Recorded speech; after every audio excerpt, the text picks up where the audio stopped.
जय श्री राम दोस्तों।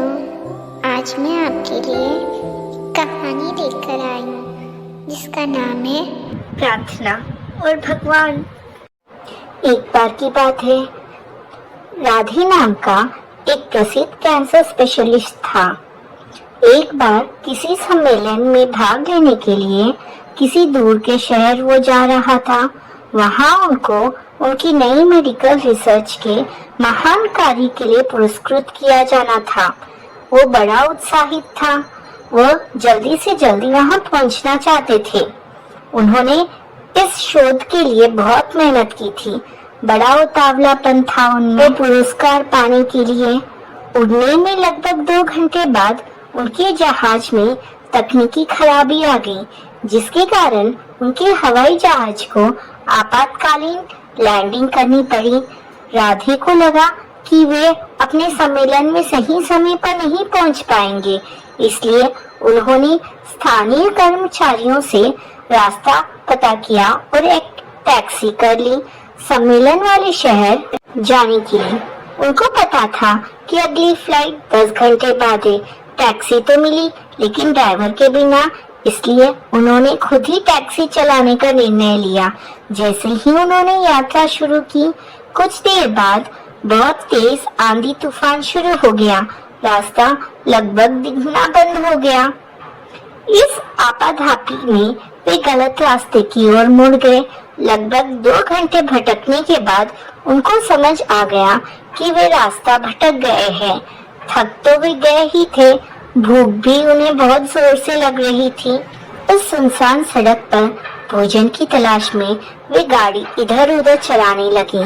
कुछ दूरी पर उनको एक झोपड़ी दिखाई दी। झोपड़ी के बिल्कुल नजदीक उन्होंने अपनी गाड़ी रोकी। परेशान होकर गाड़ी से उतरे और उस छोटे से घर का दरवाजा खटखटाया। एक स्त्री ने वो दरवाजा खोला। राधे ने उन्हें अपनी स्थिति बताई और एक फोन करने का इजाजत मांगी। उस स्त्री ने बताया कि उसके यहाँ फोन नहीं है, फिर भी उसने उनसे कहा कि आप अंदर आइए और चाय पीजिए, मौसम थोड़ा ठीक हो जाएगा, आप आगे चले जाना। उसके बाद भूखे, भीगे और थके हुए डॉक्टर ने तुरंत हामी भर दी। उस औरत ने उन्हें बिठाया, बड़े सम्मान के साथ चाय दी, वो कुछ खाने को दिया। साथ ही उसने कहा, आइए खाने से पहले भगवान से प्रार्थना करें और उनका धन्यवाद करें। डॉक्टर उस स्त्री की बात सुनकर मुस्कुरा दिए और बोले, मैं इन बातों पर विश्वास नहीं करता, मैं मेहनत पर विश्वास करता हूँ। आप अपनी प्रार्थना कर लें। टेबल से चाय की चुस्की लेते हुए डॉक्टर उस स्त्री को देखने लगे जो अपने छोटे से बच्चे के साथ प्रार्थना कर रही थी। उसने कई प्रकार की प्रार्थनाएं की।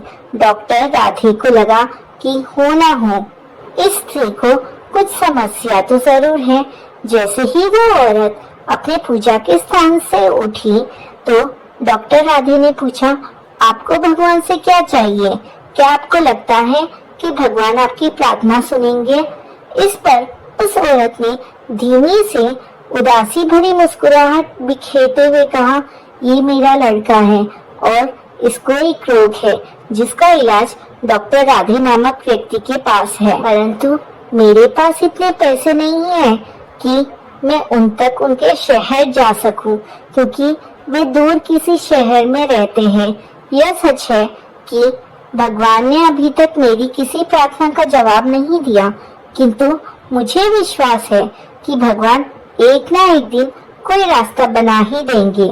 मेरा ये विश्वास टूटने नहीं देंगे। वे अवश्य ही मेरे बच्चे का इलाज डॉक्टर राधे से करवाकर इसे स्वस्थ कर देंगे। इस पर डॉक्टर राधे तो सन्न रह गए। वो कुछ पल बोल ही नहीं पाए। आंखों में आंसू लिए धीरे से बोले, भगवान बहुत महान है। उन्हें सारा घटनाक्रम याद आने लगा।